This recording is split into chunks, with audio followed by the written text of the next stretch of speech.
It's time to wake up.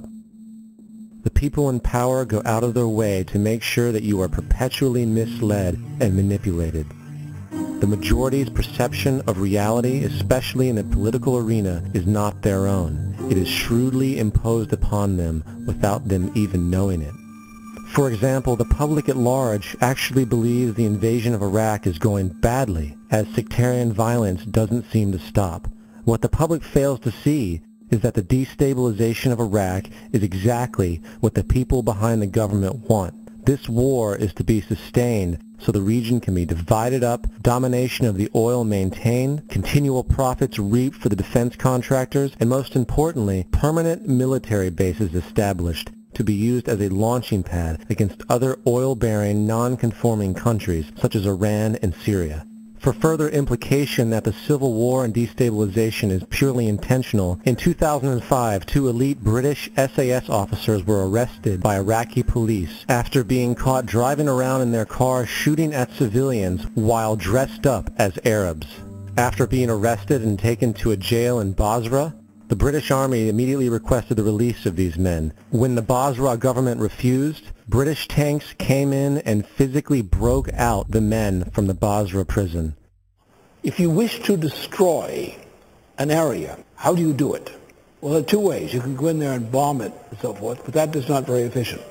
What you do is you try to get the people in that area to kill each other and to destroy their own territory, their own farms, and that's what's been done in that area. The way in which you destroy an opponent is get him to destroy himself by dividing his ranks against one another. Then you feed both sides. You have agents feeding both sides, inflaming both sides, and they kill each other off. And it's time that some of us woke up to this reality to understand that people who try to maintain empires and create empires do it by manipulating the people they're trying to conquer. You might want to ask yourself why the entire culture is utterly saturated with mass media entertainment from all sides, while the educational system in America continues its stupefying downward slide since the U.S. government decided to take over and subsidize the public school system. What your government pays for, it gets. When we understand that, then we look at government-financed institutions of education and see the kind of students and the kind of education that's being turned out by these government-financed schools. Logic will tell you that if what is being turned out in those schools was not in accord with what the state and the federal government wanted, then it would change it. The bottom line is that the government is getting what they have ordered. They do not want your children to be educated. They do not want you to think too much.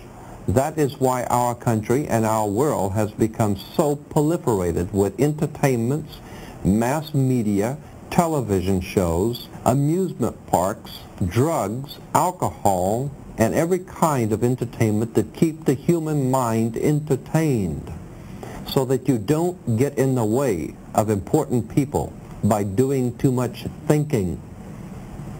You had better wake up and understand that there are people who are guiding your life and you don't even know it. We're in a lot of trouble because you people and 62 million other Americans are listening to me right now, because less than 3% of you people read books, because less than 15% of you read newspapers, because the only truth you know is what you get over this tube. Right now, there is an entire generation that never knew anything that didn't come out of this tube. This tube is the gospel, the ultimate revelation.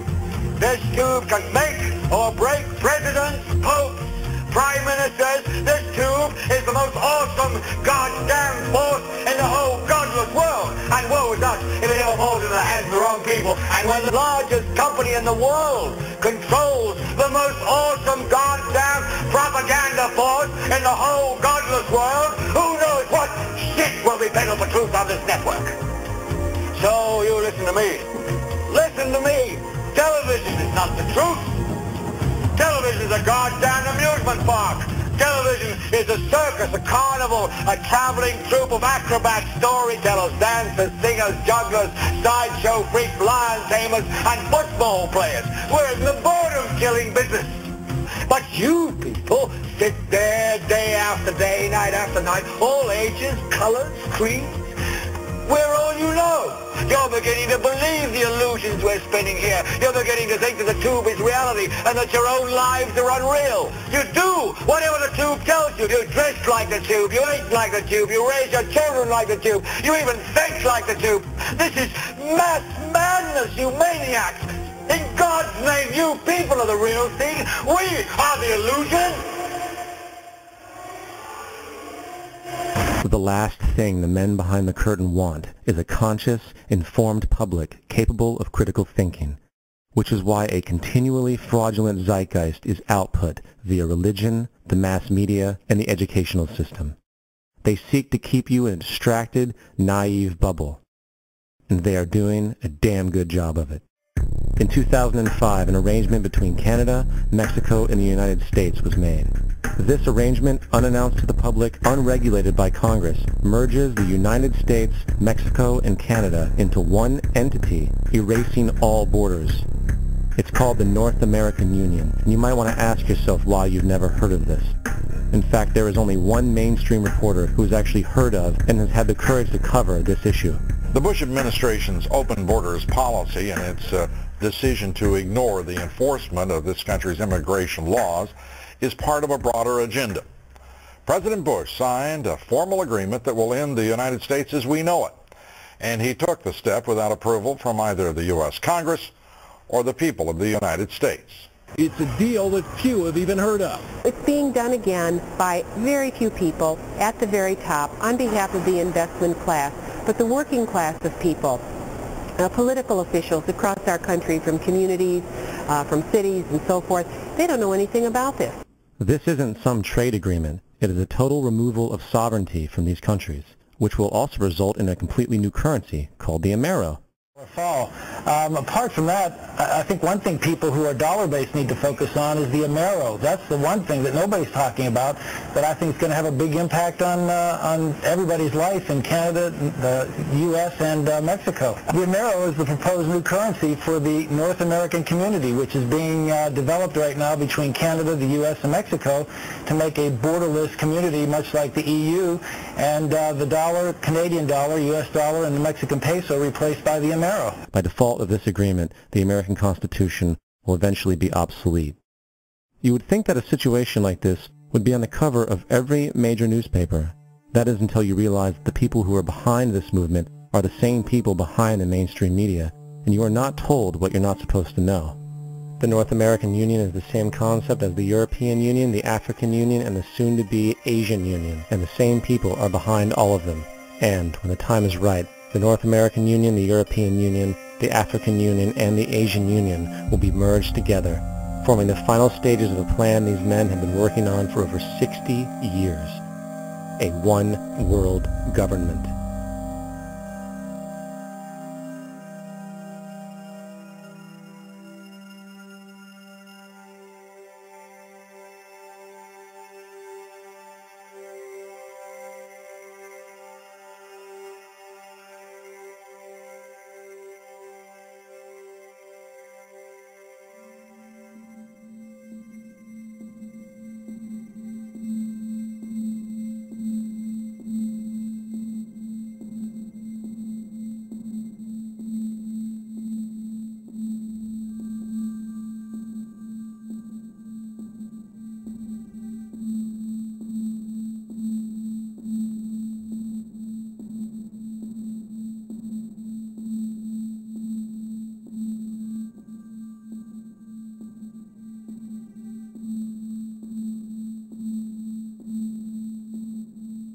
One bank, one army, one center of power. And if we have learned anything from history, it is that power corrupts, and absolute power corrupts absolutely. This is Aaron Russo, a filmmaker and former politician. To his left is Nicholas